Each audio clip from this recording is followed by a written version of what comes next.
First up is Mr. Joe LaFleur, followed by Beth Porter, or Betty. I'm not sure. Well, you commissioners may recall that I got into this topic of smart meters because all my birds disappeared when they changed from 3 to 4G, and I brought in a DVD showing the absence of birds on your reservoir, and I'd like to thank the board for the nice letter response I eventually got. The bottom line of this response says that videos Mr. LaFleur provides show a general absence of birds at EWEB facilities during several minutes on 2 days separated by 8 months. These videos alone do not qualify as substantive evidence that Mr. LaFleur does, and Mr. LaFleur does not provide any additional record or documented observations. Now, this is kind of like me coming in and saying, your house is on fire, and you saying, well, you only got 2 pictures to prove it. But, I mean, a concerned scientist would have said, I better go out and check on this. It's a very unusual situation. But the point was missed that this is an ongoing condition and that we can all view this. The next time you drive out in the countryside, you tell yourself how many times you see a flock of birds. Notice how rare a flock of birds have become. You go to Walterville Pond, Leeburg Lake, and notice how the birds are gone. So anyway, I began studying this microwave and the smart meter stuff, and here's a list of the conclusions I've come to. Number 1 is that smart meters take good jobs away from people replacing widgets. The time-adjusted rate will probably end up penalizing those who can't adjust their lifestyle because of job and family commitments. Smart meters will allow clever thieves to know when you're most likely not home during the day. And there's a real controversy over these things actually reduce peak power demand or not, whether they're actually going to pay off in the long run, aside from reducing jobs. And the microwave smog we live in, people are becoming more and more aware of this, and I don't think we should be adding to it. There are other countries who are studying the effects of this on the environment, on people. They find that it is in fact causing tumors and cancers in people, and that it has resulted in the deaths of birds. Here's a researcher by the name of George Lee Ostermov, a PhD in microwaves from the Electromagnetic Research Radiation Foundation, and he says the start of using G4 microwave network coincides with the numerous cases of mass bird deaths. I would like to be wrong, but the birds have often been found with 6 internal injuries which microwave radiation produces. And microwaves do make some people sick. We've had a number of people in here, and there are numerous pending court cases of people testifying that microwaves have made them sick, and there's a whole rack of lawyers out there and law firms eagerly willing to help, and it's us ratepayers who are going to have to pick up the tab for those legal liabilities that you guys are boldly jumping into. Thank you. Next up is Beth Porter. Did I pronounce that correctly? It's Betty. Betty. Thank you, Betty. And then after that, Megan Clark. Hi, Betty. Good evening. My name is Betty Porter. I live in Eugene, and I'm here to address you, who are the people's elected representatives at EWEB. Can you please tip the microphone up? Thank you. I'm confused as to why you would be considering spending millions of dollars on wireless smart meter technology as rates for electricity are about to rise, conservation programs have been cut, and there are serious medical and safety issues. Pending court cases across the country, including California, have not been adjudicated, and the potential future liability for EWEB is a concern. Dr. Dart noted that about 4,000 people in the Eugene area are hypersensitive to EMFs, but this appears to be the tip of the iceberg. I've been talking to people who had no health problems until wireless meters were installed. In one case, a Neptune water meter was installed on a neighbor's house, and in 3 days, a woman and her husband developed tinnitus, and then it continued with headaches, insomnia, heart palpitations, nerve problems, and what is she could not remember piano music that she'd been playing for 30 years. And well-established houseplants started to die. Her description of wireless technology, a hideous nightmare. Wireless gas meters were installed in Eugene in 2007. A woman in excellent health began getting sick in 2009, eventually experiencing profound fatigue, dizziness, tinnitus, malaise, confusion, brain fog, and memory loss. Dry eye sockets, strange headaches, all-night insomnia, unquenchable thirst, balance problems, anxiety, chest pains, and heart palpitations. When she finally discerned the cause, she canceled her gas and now sees Dr. Dart for what she knows will be a lengthy recovery as she has developed hypersensitivity to all EMFs. The question is, how many additional people will be hypersensitive in coming years? We seem to be rushing pell-mell down this track, and I don't understand why. What is pushing this so quickly?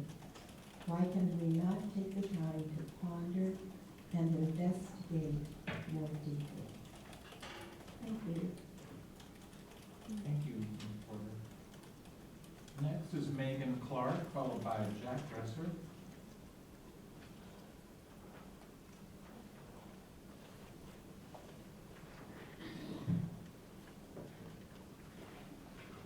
I'm Megan Clark, and I live in Eugene on Floral Hill Drive. I'm here today to point out to you a culture of denial that surrounds the smart meter proposition.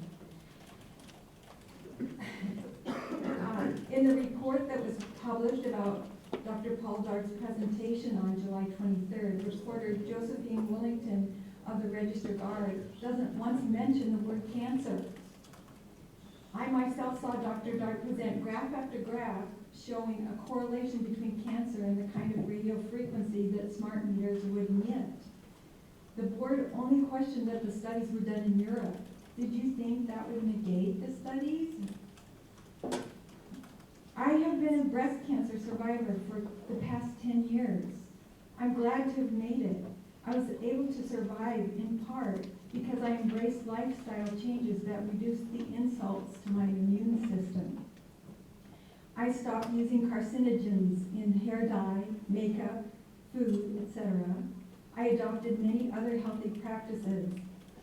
I retired after teaching in public schools for 30 years. I declined to use a cell phone.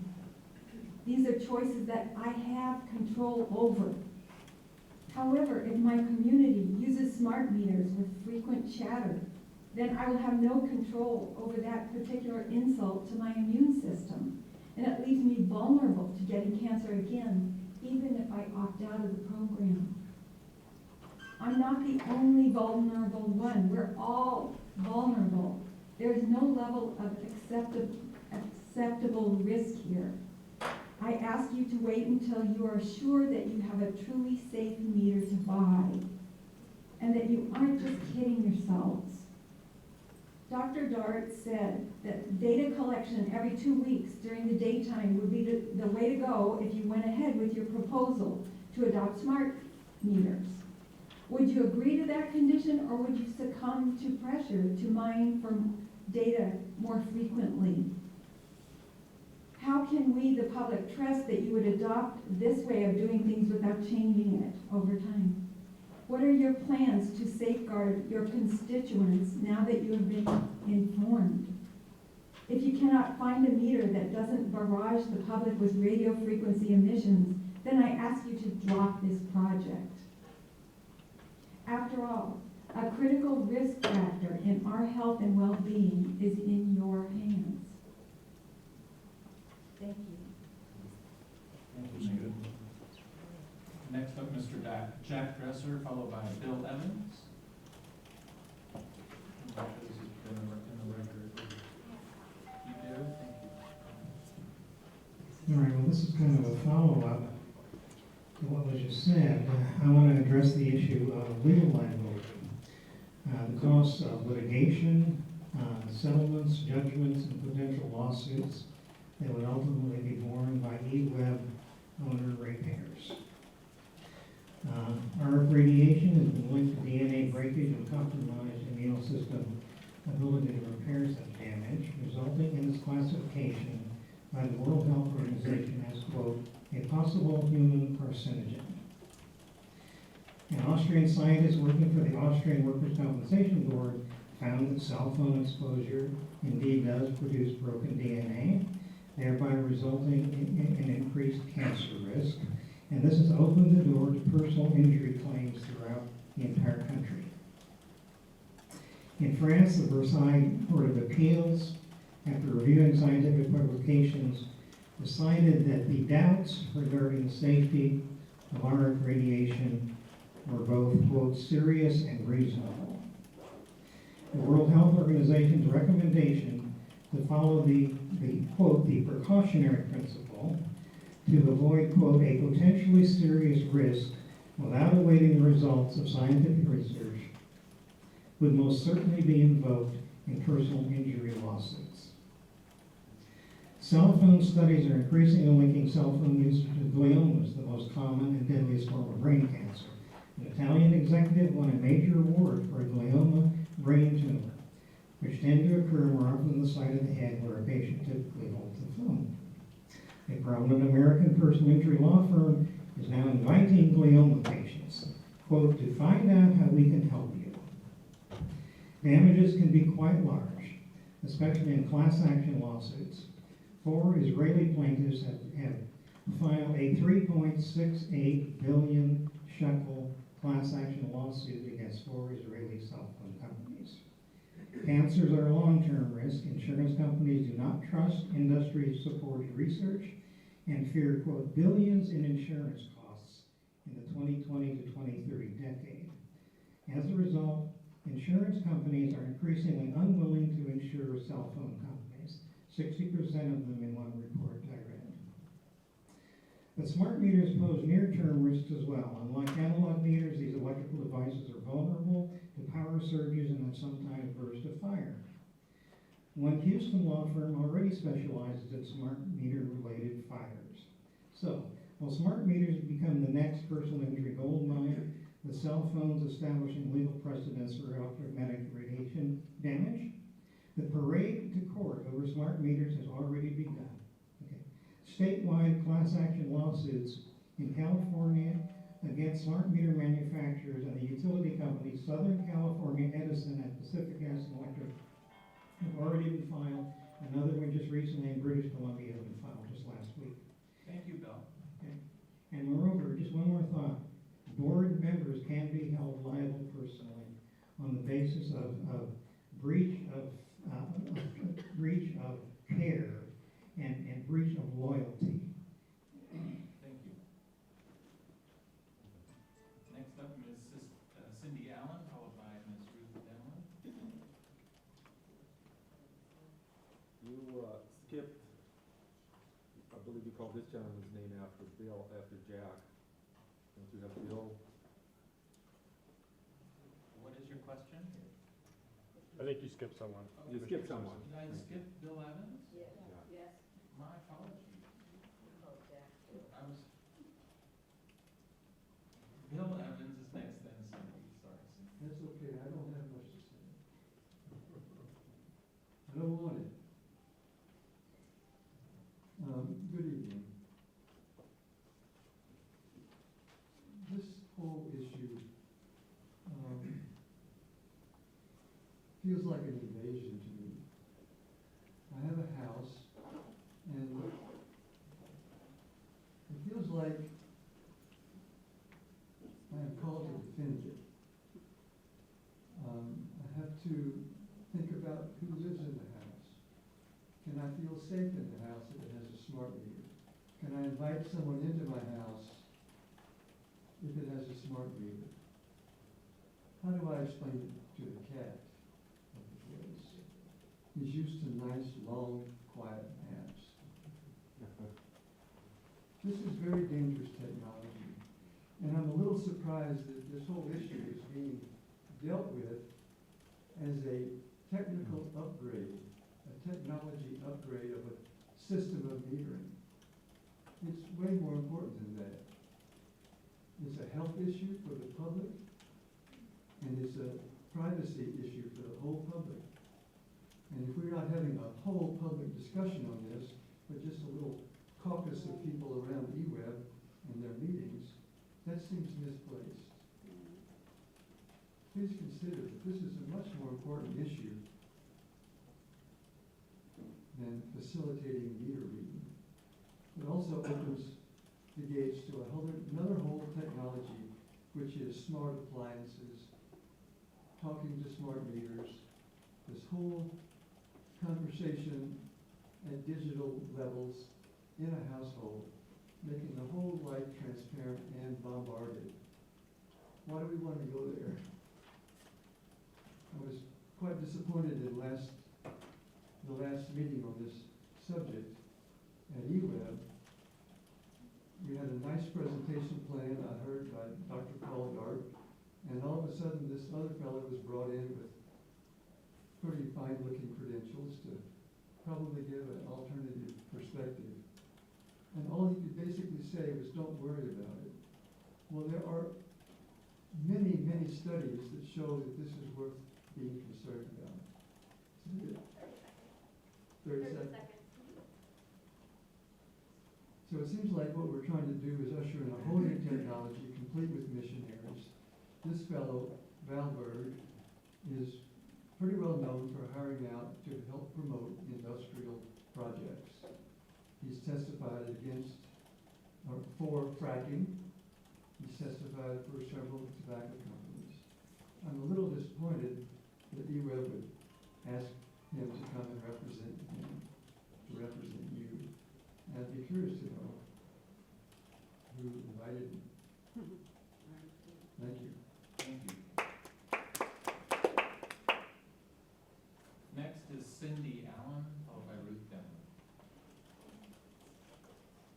I'm Cindy Allen. As someone who worked in the emergency room and originally from the South, I saw the devastation to my town, first from industrial pollution and then the Gulf oil spill. The rhetoric that the public is given to tell them how safe they are doesn't match to what the people are actually experiencing. Unfortunately, I see similarities to the new technology of the smart meter, one of the most controversial subjects on the internet today. I have health challenges, as do many of the people I know. I do not want a smart meter attached to my home, beaming out a microwave signal, something that I can't turn off even when I'm trying to sleep. In Dr. Dart's presentation, he detailed how the technology, when used especially at night, disrupts melatonin, one of the body's strongest antioxidants for cellular repair. I have read the stories on the internet and listened to friends who have had new smart meters forced on them. Symptoms including insomnia, fatigue, headaches, memory loss, heart arrhythmia, worsening of health problems, etc. And these are just the observable symptoms. When the body is compromised, one is an increased risk for cancer and autoimmune disorders. EWEB has the extra responsibility of being a publicly owned company, one of the few in the country. In addition to the initial cost of a meter, what type of liability insurance will be carried to protect the people of Eugene from having to pay in class action lawsuits? From what other people have said, this insurance will not even be available. What about your own personal financial liability for choosing the company and its technology? England and Italy have said no to the smart meter, and several other cities in our country have a moratorium on them. The smart meter is one of the most Googled and controversial subjects of our time. Citizens feel that their rights have been taken away, and the negative feedback about them is overwhelming. Doctors are coming forward to tell what they are observing in their patients. A featured film is soon to be released about them, and also several books. Do you really want to sign on a public utility to this hornet's nest? If I were in your place, my response to the smart meter would be, what's the rush? Thank you very much. Ruth Demler, followed by Joshua Parker. I'm wearing my health care shirt because we have a meeting next door, but it's very appropriate tonight because I've been for over 30 years working on healthcare issues. And this at first, I didn't quite understand. I had my doubts. But I'm here to make a few comments on the possible dangers. The last few months, I've had 4 friends now with brain tumors. 2 of them have passed away. One was my very best friend. They were all cell phone and Wi-Fi users. I'm a senior citizen, and I have never before experienced a friend with a brain tumor. Here just in the last few months, I've had 4 friends with brain tumors. All of them use a cell phone, all of them Wi-Fi users. I have to ask why all of a sudden this is happening, and why today cancer among men now from the American Cancer Society I spoke to today, and I've known for some time. 1 in 2 men will be coming down with cancer in their life, and 1 in 3 women. It has made me really consider the danger of exposure to cell phones, Wi-Fi, and now smart meters. Dr. David Carpenter, former dean of the School of Public Health at the State University in Albany, New York, notes that the evidence of the link between long-term cell phone use and brain cancer comes primarily from Northern Europe, where cell phones have been in use for a long period of time. It is now thought to be epidemic. He states that public fears about wireless smart meters are well-founded. They are backed by the public health departments of Santa Cruz County here in California and Salzburg State in Austria. These authorities are worried about the growing number of citizens that have developed the electric hypersensitivity after the installation of such meters. According to 7 European studies in 6 countries, they have found that 10% of the public are also electrosensitive, and experts believe 50% of the population could be sensitive by the year 2017. The first and the most famous of all these people that I know or have heard of is Gro Harlem Brundtland. She's the former Prime Minister of Norway and a retired director of the World Health Organization. She has always been a very personal hero to me, and I could never doubt anything that she ever said. I could never doubt. Organizations such as the Austrian Medical Association, the American Academy of Environmental Medicine have recognized the ideal way to treat this is to reduce the exposure. Is that 3 minutes? All right. I'll leave these with you and make copies for everyone. Thank you. Thank you. Next up, Joshua Parker, followed by Eugene.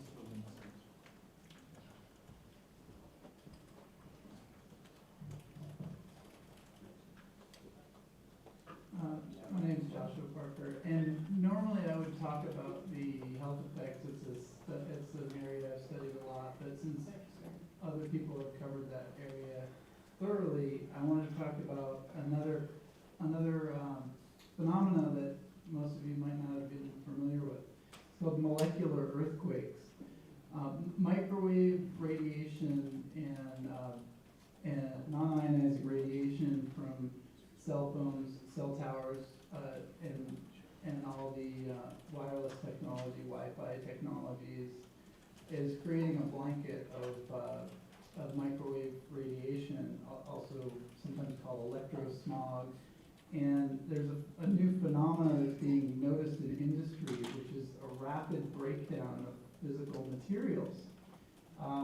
Anything from metals, concrete, composite materials, wood, infrastructure materials are being degraded by the actual microwave radiation. And it's also increasing another phenomena which is known in industry to break down from nuclear radiation. So because the microwave transmitters are used extensively in the control configurations of nuclear reactors, they're noticing rapid breakdown of the materials much faster than the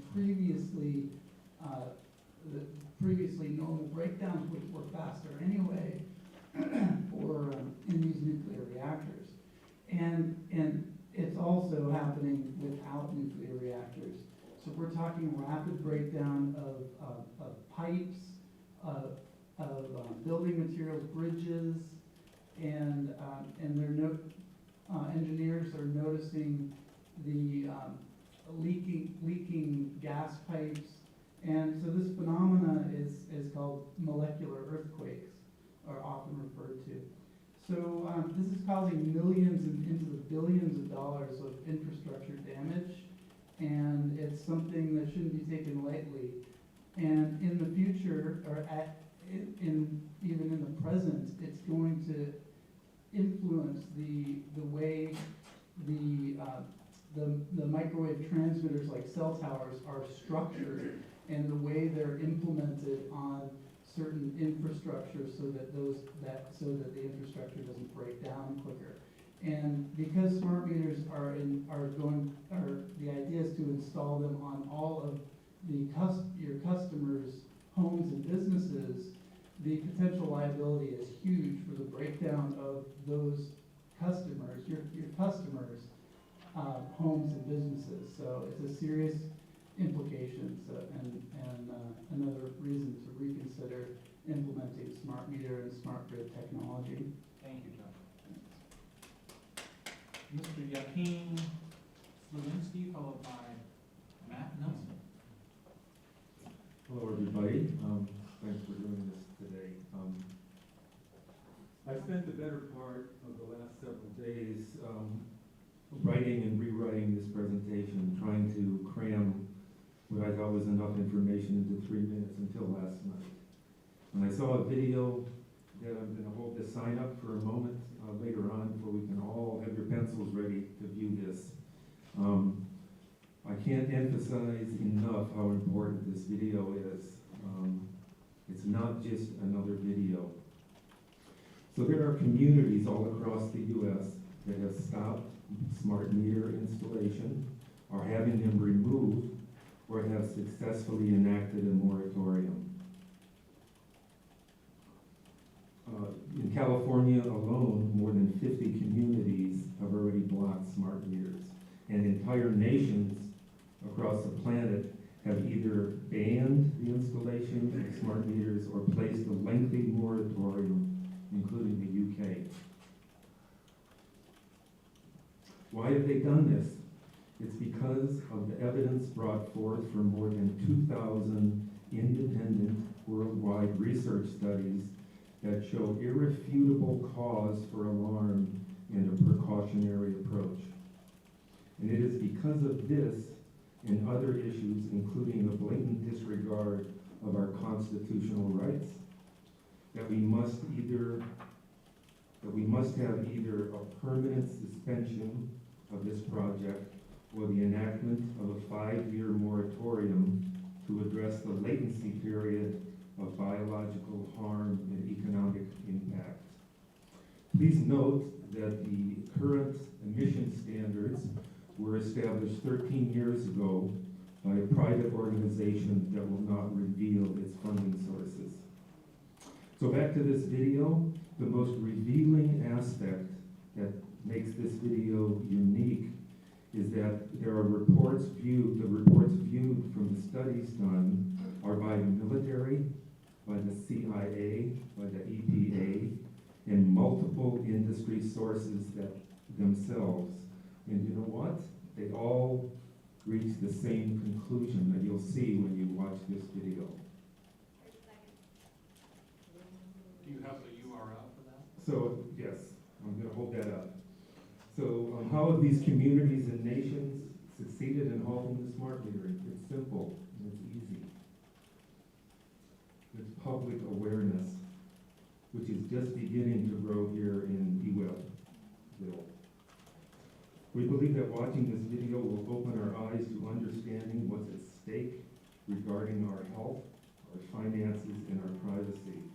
And we are just asking to view the video, email the link to enter more of your contacts with a short personal note. May we have the URL, please? Yes. We'll open this up. We are an incredibly Please, creative write- species. We need to write this down. I can't see it. Okay, I'll show it to Could you. you read it out to us, please? Yes. The title of the video is www.emf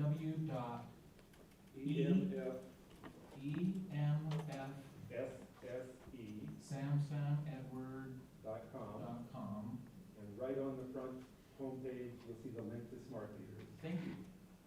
I'm sorry, could you please keep it up? I didn't get the information. Maybe put it up back there. It can be put up in the back of the room. Thank you, Matt. Next up is Art. My apologies. That was Eugene. I did it again. I didn't need to. Matt, followed by Artie Gill. Hi, everyone. Talking about the AMI. What are the benefits? Possible realized savings in maybe 20 years, maybe. No chance. Where do we lose? Local jobs, upfront costs, personal privacy, home safety, health. Those are some things that I don't know how one outweighs the other. One seems small, the other seems big. The big does not seem to be the AMI. What I do want to talk about, which kind of irked me, was I hope the board members did their homework and researched Dr. Dart and Dr. Valtrex, because it's clear that that staff who hired Dr. Valtrex certainly did, and so have I. Dr. Valtrex is a scientific resume for hire. He shows up with his impeccable Harvard diploma, gives testimony if the price is right, detailing the already decided upon results that are then proved in reverse scientific order for the benefit of whichever corporation needs to drill, frack, mine, or dump in certain place. Then years later, when said corporation has profited all that it can, and the people living adjacent to the drilling, dumping, fracking, and mining are sick with chronic illness that is attributed to the actions of the corporation, Dr. Valtrex will testify in court on behalf of the corporation, saying in no way is the poison that was dumped, fracked, mined, or drilled into the people's air, land, or water responsible for the sickness afflicting people living adjacent to the aforementioned area. He should know. He went to Harvard. This AMI project is a huge waste of money. EWEB is in no financial position to take this on this kind of debt. Before it's all said and done, this project will likely be over $30 million. I've been to EWEB forums discussing what has gone on in the past and what to do in the future. EWEB has struggled due to missteps with future projections. If EWEB board goes ahead with the AMI plan, we will certainly step in it. Please listen to the ratepayers whom you are elected to represent. Please do not submit to the pressure of John Simpson, John Brown, and Roger Gray. Please say no to the AMI.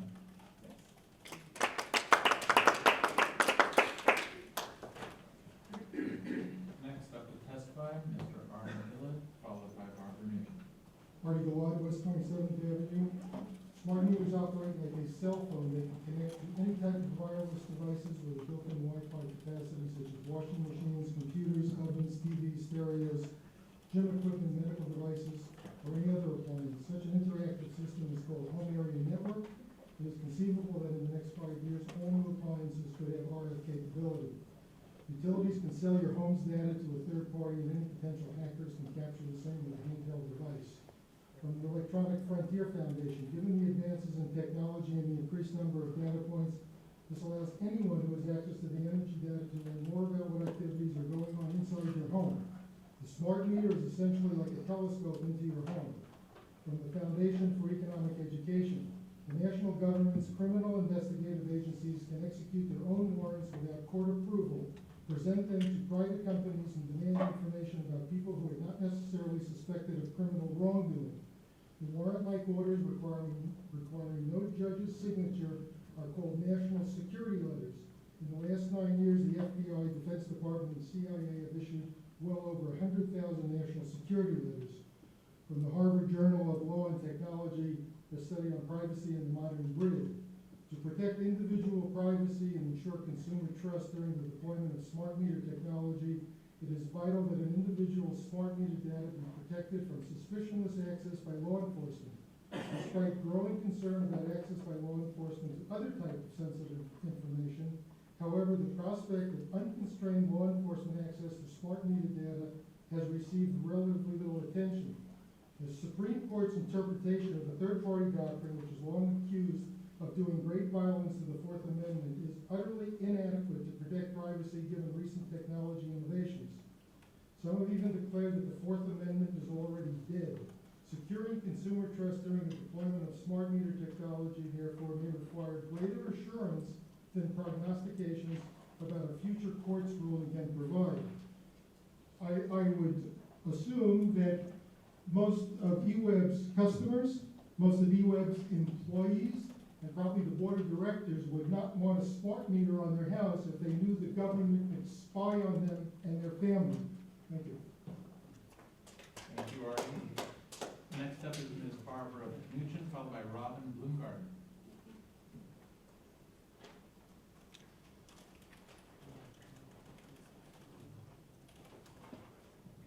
What we are really talking about here tonight is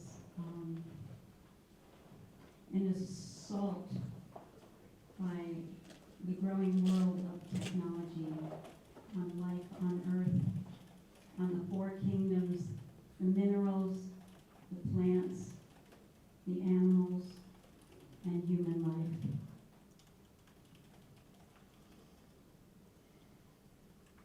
We are fighting for our lives. These meetings here, it's a very nice room, you have air conditioning, you're in comfortable chairs, you have more than comfortable salaries. But this is an adequate public process at all. You people sit there in your smug complacency, and you have to endure us a few times so that EWEBs meets whatever little responsibility you think you have to fulfill one check mark that you've done your duty to the public. Well, it's completely inadequate. You've talked about smart meters before any of us knew about it. It's been on your agenda for 10 years, and Roger was brought up here from wherever to fill that mandate. And you don't really care what any of us say. But sooner or later, it will either affect your health or your wives or your children or your families, and you'll suffer like the rest of us because we have to fight such oppression. It is life against death. The planet is being killed. It's just like that curtain, that synthetic curtain you have in front of the window of what appears to be beautiful nature out there. That's the cloud and the web that we're all fighting.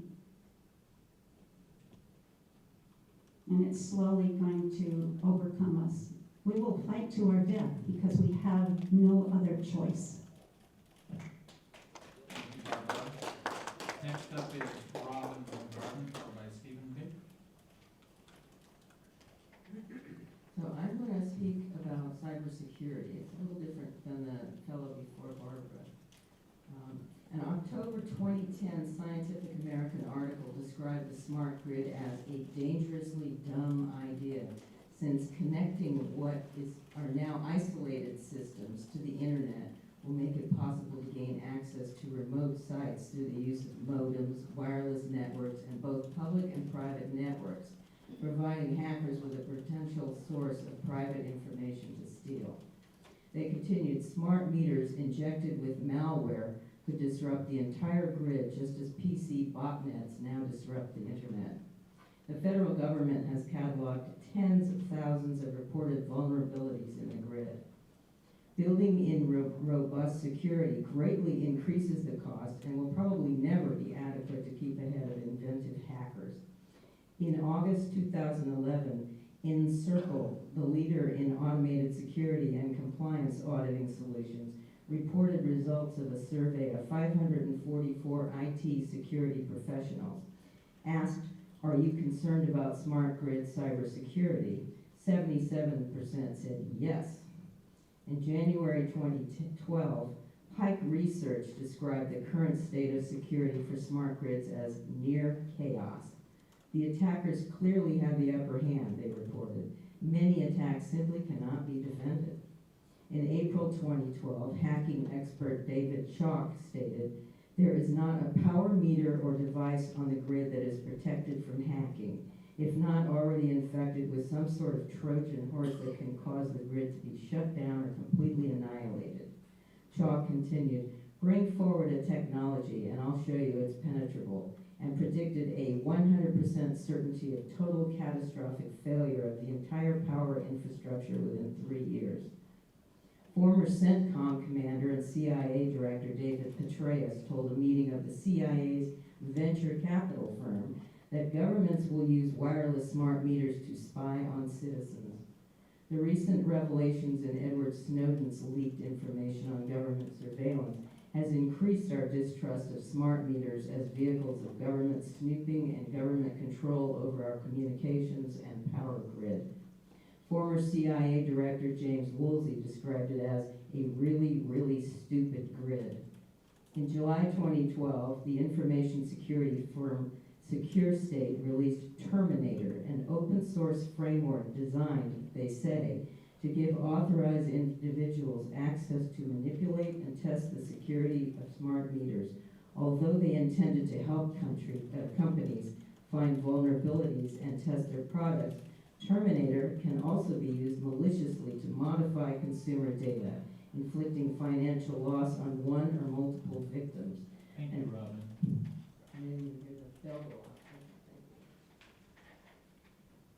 Next to testify, Stephen Baker, followed by Kathy Dean. Hi,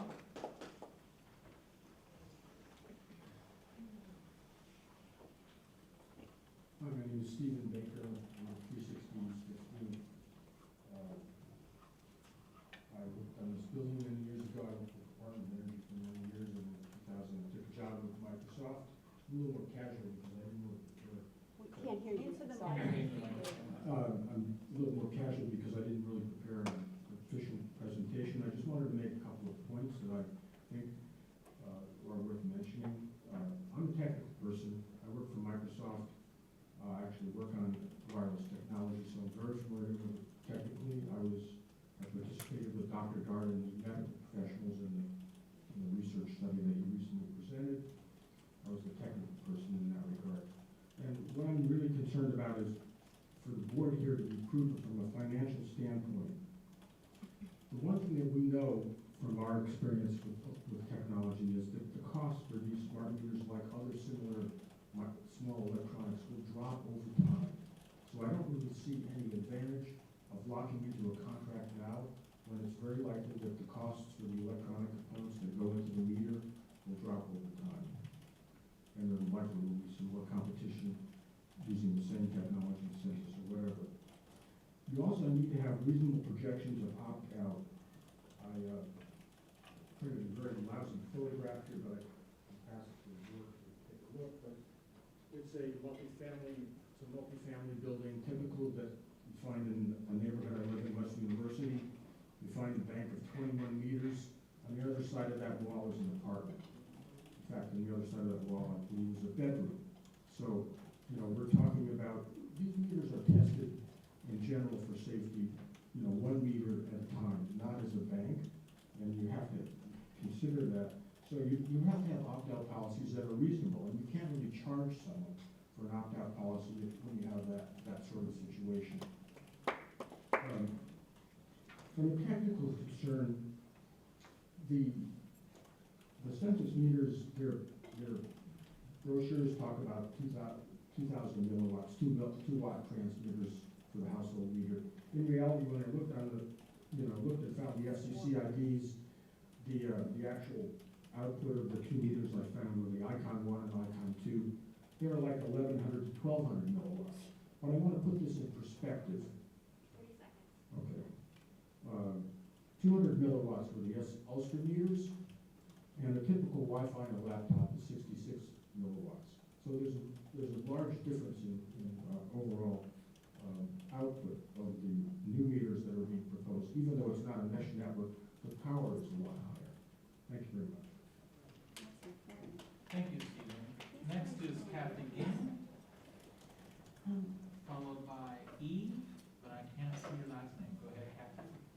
Instead of assimilating and probing multifarious concerns from professionals, many with advanced degrees in diverse fields, EWEB management continues to fast-track AMI, confounding increasingly self-educated concentric circles of ratepayers of diverse political stripes as they discover AMI plus plans that have not been fully explained. Fast-tracking is evidenced in that EWEB staff overlooked the deliberately ignored several directives from the board at the April 2012 work session and meeting. 1. Staff solicited comments within the state only and did not consult dozens of doctors nation and worldwide who have cast out on anti-FCC guidelines. Staff secured letters from state and county health officers quoting federal agencies about RF effects of non-thermal radiation without initially tapping the original research by Dr. Dart's team. 2. The 2012 board also asked staff to address privacy and cyber hacking, since articles have emerged about the high vulnerability of smart grids. Warnings by IT pros and government insiders have not been adequately conveyed to the board. 3. Staff was directed to provide alternatives to the 4 AMI business scenarios presented in April 2012. Being an attentive spectator of the fiasco, I was appalled this directive was ignored by staff. Where is the scenario staff was to assemble as to how EWEB objectives could be met without smart meters? EWEB stated that there has been no problems with census smart meters installed by Portland PGE. Yet, before I requested and paid for research to be done by the PUC in July, nobody had requested the complaints to be researched, and they include several health and erratic bills. A short circuit has occurred within EWEB's matrix. Noted staff comments in the news and airs by some board members nonchalantly saying EPUD and Lane Electric have smart meters. Egregious in that it is still happening 2 years after Families for Safe Meters tried to educate themselves about wireless smart meters is that the media is publicizing partial and confusing information about meters installed by EPUD and Lane Electric. To clarify, EPUD does not install smart meters. They use a low, not high frequency signal carried on power lines, not allowing time of use pricing. Their wired technology could be upgraded. It is a warning to ratepayers about how they are not being educated by EWEB about details when the devil is in the detail. And board members have had memory slips. One, forgetting he had read a letter by Julie, who had become debilitated, sleeping 28 inches from a non-transmitting natural gas digital smart meter for 5 years, continued to say that digital gas meters had no problems. EWEB board members have publicly and privately remarked that 50,000 natural gas smart meters have been installed, and again, no problems. By the way, Northwest Natural Gas told me there is no gas smart meter in the country. Thank you, And Kathy. I have this all written out. I would like to present this to you. Thank you. Next up is, I believe this is Woodward, Eve Woodward. Yeah. Followed by Jerry Shaw.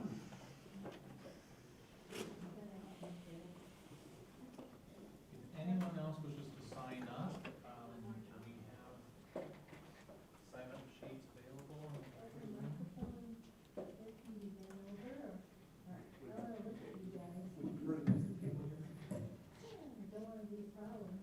No worries.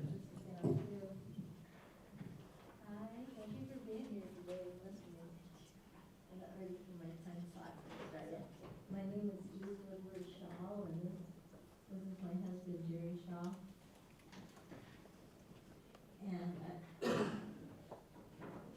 And I wanted to read you what I wrote this morning. For 9 years, I was employed by the University of Oregon as administrative assistant to the Human Rights Investigator in the Office of Affirmative Action and Equal Opportunity. This office is charged with ensuring the university's compliance with federal, state, local, and organizational affirmative action and equal opportunity regulation. I became familiar with the Americans with Disability Act and the responsibilities, requirements and legal obligations of receiving federal funds. This is from the ADA.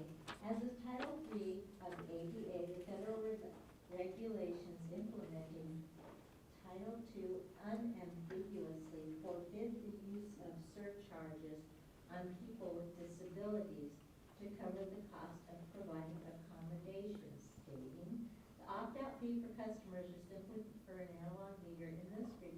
However, to the extent to show the decision to maintain an analog meter is not simply a preference, but rather a medical necessity due to a disability. The ADA and its supporting regulations require that the standard policy of installing a smart meter be modified with no charge to the customer. Customers who have a medical reason to require an analog meter in order to obtain electrical service are to be accommodated without a burdensome surcharge. The analog meter can be considered an auxiliary aid provided to a customer in place of the standard smart meter under conceptualization to no surcharges permitted. If a person cannot tolerate use of a wireless smart meter, for medical reasons, the person must have access to an analog meter or be denied necessary utility service, putting their health and safety at greater risk. To the extent that person's ability to live independently and to fully participate in society is compromised by the installation of wireless smart meters. The affected person must be accommodated, or else he or she will be denied opportunity solely due to a physical condition, a situation which has resoundingly been rejected by state and federal policymakers. Electromagnetic sensitivity. Electromagnetic sensitivity is recognized as a disability under the ADA if they are so severely impair the neurological, respiratory, or other functions of an individual that is substantially limits one or more of the individual's major life activities. People are getting sick following smart meter installation, among hundreds of serious documented health effects and worsening of existing health problems. Thank you, Eve. If you could wrap it up real quick. Okay, radio frequency sickness is real and disabling consequences. And on that I have with metal implants, if you have metal implants and things, it has been known patients with deep brain stimulators are reported the devices to be reprogramming or electrodes shut down as a result. Thank you. Your time is up. Can you supply this in written form to us so we can have more information? Yeah, that'd be glad All to. right, thank you very much. Oh, I don't.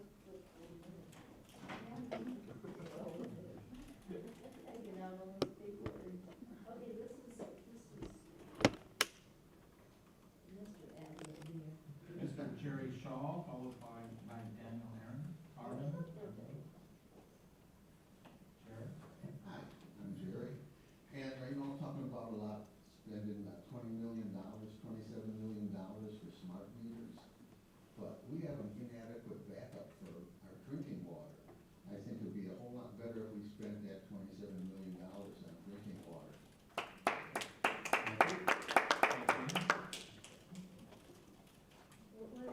Mr. Daniel Arnon, followed by Lisa Marie. Did I get your name wrong? Close. Danielle. It's Daniela. I didn't write very clearly, but It's not I apologize. My name is Daniela Arnon, and I'm a person who's thinking about living in Eugene. I was living in California in San Luis Obispo County, and the Board of Supervisors meeting was completely full of people protesting these meters. I also went with, I myself, I'm almost like a human meter. Some of my symptoms are nausea, ear pain, many things, heart palpitation. One place I lived in San Luis Obispo County, there was an S meter. I don't like to call them smart meters because I don't think they're very smart, so usually I'll call them toxic smart meters or S meters. The the person whose land it was agreed to pay the extra fee and replace the meter, an engineer, and it felt a lot better to me on the land. And then one morning, I was waking up and I had strong heart palpitations, and I couldn't understand what's wrong. This meter is off, things have been better on this land. And I went for a little walk to check, and it looked like there was one of those Medusa meters, a powerful meter, at a water utility place right behind that area. And so I shielded my bed with aluminum foil, heavy-duty aluminum foil made like a shell, which helped. But it was very disconcerting. Also, there was a huge, beautiful old eucalyptus tree on the corner of that property, and it had nearly died. I would say it was shocked, I believe, from when that meter was installed. But luckily, it had some life. It looked like it wasn't completely gone, but it was a beautiful, beautiful tree. I know of a woman in Santa Cruz who, within 3 days of her S meter being installed, lost 3 beehives. I had a friend who was skeptical in Laguna Beach, and she's like, oh, it's harmless, it's harmless. And she started to get tinnitus in her ear. The other side of the wall where she slept had an S meter, has an S meter, I don't know, she probably switched now, but now she believes it. A friend of mine, his partner's girlfriend, her daughter, who's a teenager, once that meter was changed, started sleeping 14 hours a day. This stuff is real, and even if people can't feel it, it's not good for any of us. There's 25 years of data. And the European Union, I understand, has banned Wi-Fi in the libraries because librarians were feeling ill. 1,500 cell phone towers were taken down in Taiwan in 2007 because people were feeling ill. So we need to really be cautious and protect ourselves and the bees and the trees. Thank you. And last to sign up is Lisa Marie. Could you pronounce your last name for us? Lisa Marie DeVincent. Thank you. I feel like I'm getting to know y'all, but you haven't gotten to know me, maybe perhaps through my letters to the editor. This is the first time I'm speaking. Fairly intimidated by speaking in front of the community, but I feel so strongly about this issue that I might even start crying. The first thing I'd like to emphasize is the video that Eugene was talking about, the truth about smart meters. I really encourage everyone to see it, including each of you and staff. I think it should be a staff requirement that is seen. The evidence in that is from the CIA, the FBI. I've read through these things, and it's extremely disturbing to me. The final thing I'd like to say is that the citizen advocacy group, I've been attending their meetings occasionally, extremely inspiring, dedicated folks who spend their time researching this, representing the community. I don't think that we have, so many of my friends don't even know about this. I start talking to them about it, they're seriously concerned, but every one of us here represents 50 people, 100 people, if known. If fully informed, I feel like there needs to be some kind of a disclosure, like the black box label, the black box notice on the back of a medicine that tells you of all the side effects you may experience from this. Do you want to take that? You know, as your doctor, you are doctors. You know, we need you. We need you to represent us. And finally, the consensus of families for smart meters. Safe meters. Safe meters, excuse me. Families for safe meters was that while we appreciate Dr. Dart and colleagues' expert testimony on the health risks of microwaves from cell phone towers, cell phones, and wireless smart meters, we have many other additional areas of grave concern in addition to the health risks. These and other concerns would not be adequately addressed by any smart meter, including Census USA. Thank you. Thank you, Ms. Marie. Are there any other members of the audience who wish to provide testimony at this time? Yes, please state your name. My name is David Ivan Piccioni, and I haven't taken a position as to whether I support or not support the smart meters. But I want to ask a question to any anybody who knows the answer. I was told that smart meters are bad because they emit electromagnetic radiation. Now, light is electromagnetic radiation, fire is electromagnetic radiation, and so is gamma rays. There are some that are very harmful and some that are very beneficial, or, well, they are beneficial. And I would like to know what the frequency is of the smart meters. Is it above a visible light? Is it above ultraviolet? Or what is it? Does anybody know? Because some electromagnetic radiation is not harmful. It's 900, it's around 900 megahertz, about the same one as the cell He's phone. correct, it's approximately 900 megahertz. Which is what? With your Which test. is what? 4.8 gigahertz. Which is what? It's It is approximately. below light. It's in the below radio, light? It's in the radio frequency spectrum. Radio frequency is not harmful. That's not So true. That's not I true. just wanted That's you not- fellows to know That's about not that. true. Microwave Radio radiation. frequency is, we're surrounded by radio stations and by the sun. Radio technicians get burned. Excuse me, out of respect for each speaker, please be sure to provide the speaker privacy for speaking. No, I'm I'm sorry, this is not an interactive session. Sure it is. Yeah. No, I'm sorry. Sure it is. No, this You is. work for us. You don't work, we don't work for you. You work Right. for Well, us. then If please you wanna address, have an please address interactive- the board. Please address us, because this is who you're providing testimony to. So what was the question? I forgot my question. What was it? I believe you asked what was the frequency of operation of the radio transmitters of smartphones. Yeah. So, do you know what she was gonna say? I wanna hear what she wanted to say. Do you know what, you're a board member, so you are supposed to know everything, so why don't you tell me what she was gonna say?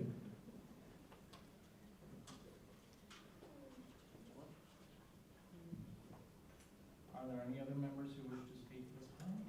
Yeah, I do. Would you please approach the microphone and introduce yourself?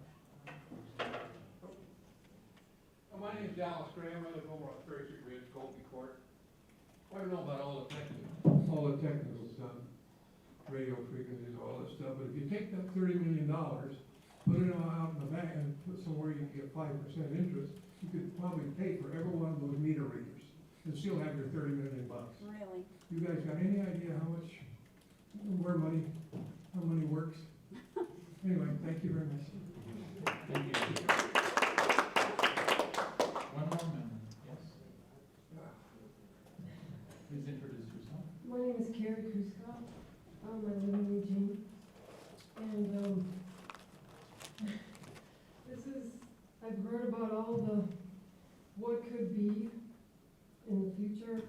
And from my experience, I've had the same strange health effects. I know I have a thyroid issue, the ear pain, the heart palpitations. I live near a cell tower, and most of these are basically the same, and sometimes on a worse level to what this would be for people. I don't remember the last time I've slept through the night. I consider that sleep deprivation.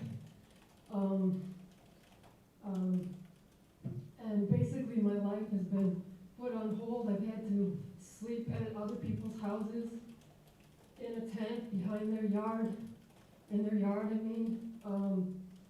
I've gone out to other locations. I know people who are out on the fringes because they can't live in the city anymore. And that, to me, is where we're headed. That is where we're headed. And my life has been put on hold. And it's definitely from technology.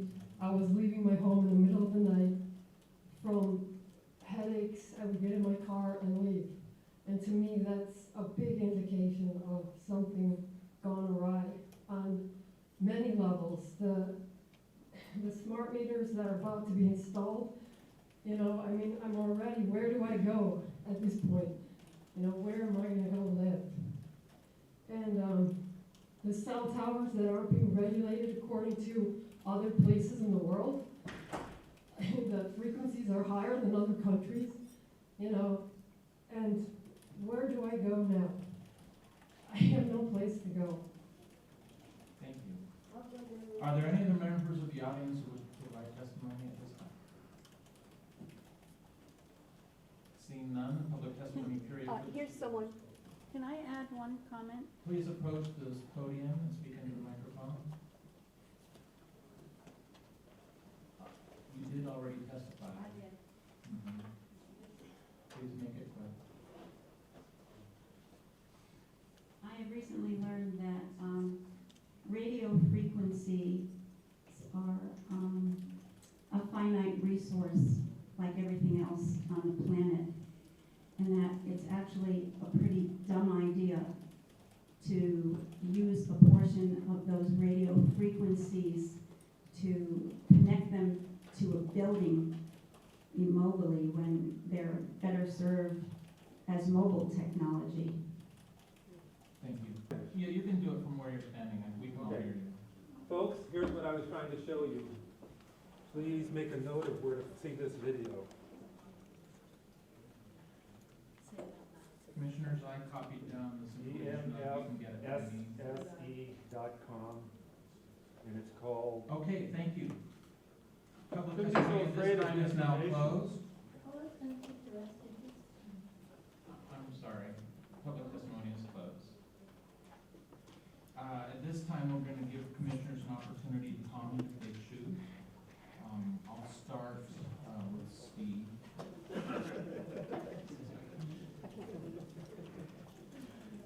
Setting up this guy in first.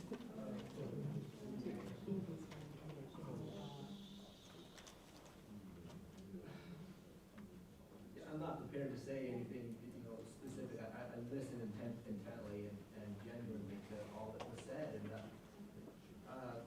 I'm appreciative for the time that you took, I should say, to come in and speak and listen to each other speak and be respectful of us and each other. I appreciate all that, and I understand there's a lot of passionate concern about the issue.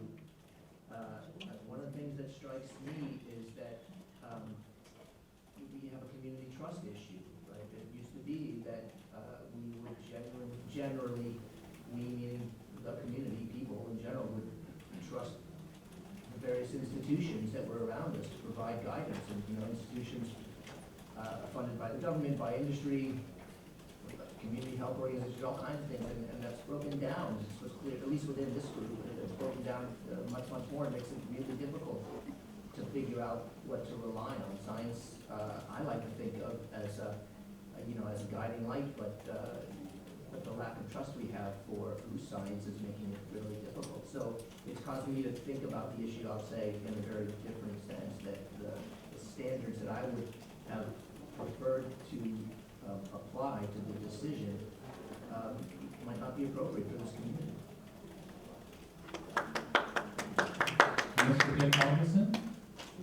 Like Steve, I won't try to address any specific comments made tonight. I have lots of testimony. I appreciate your coming out and hearing a number of themes that are things that we've heard for a while now on this subject.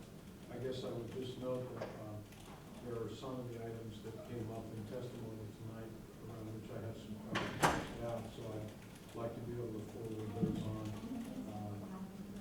for some consideration and response, just not a handful of things. And also just to note that the discussion tonight, of course, is not on smart meters, is not for purposes of making a decision this evening. And as I understand it, the present schedule will call for us to give that consideration in October, am I correct? October, yes, that's correct. Thank you for your testimony this evening.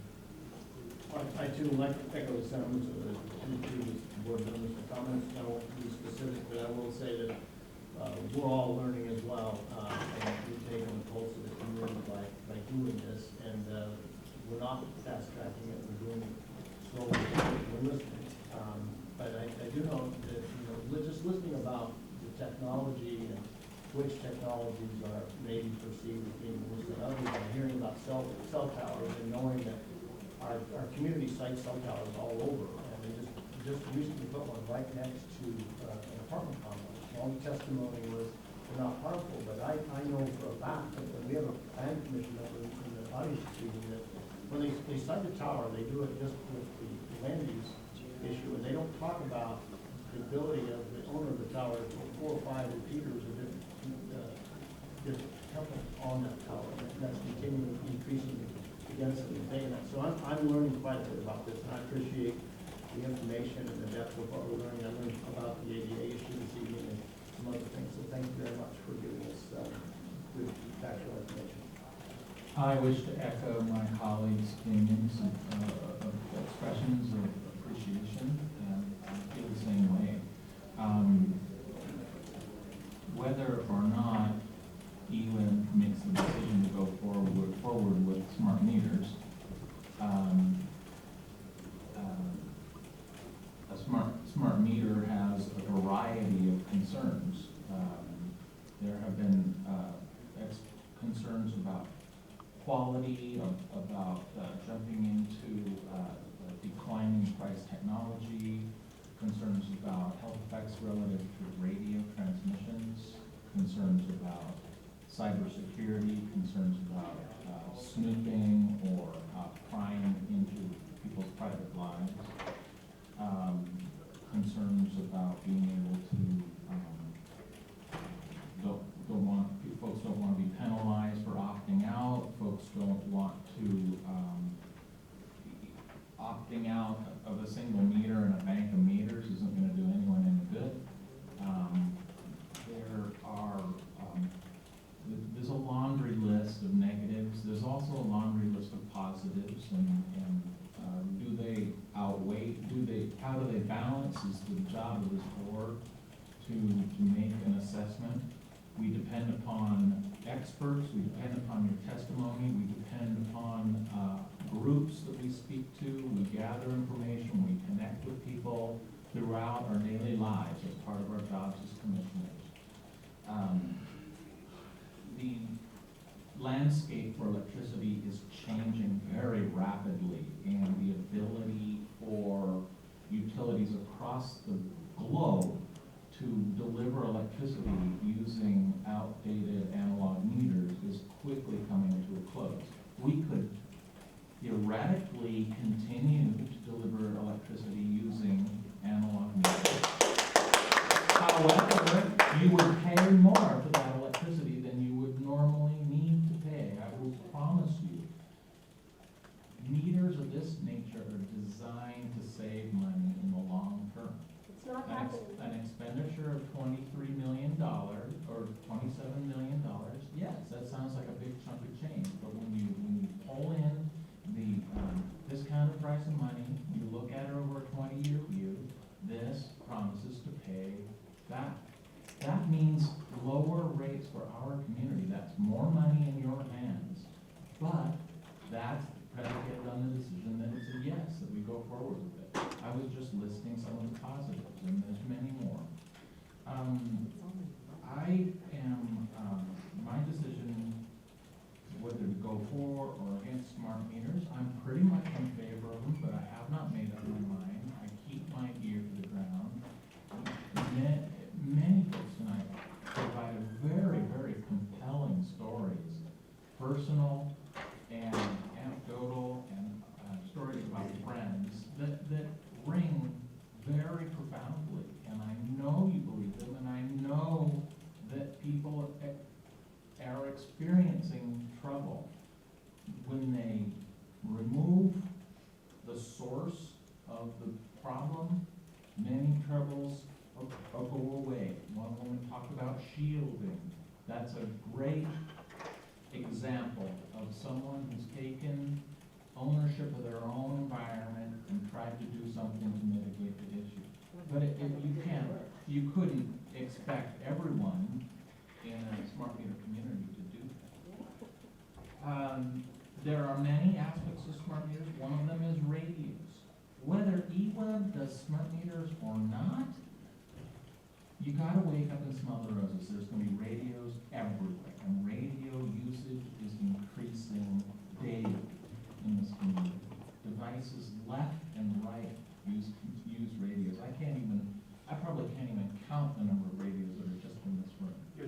lights is up. Would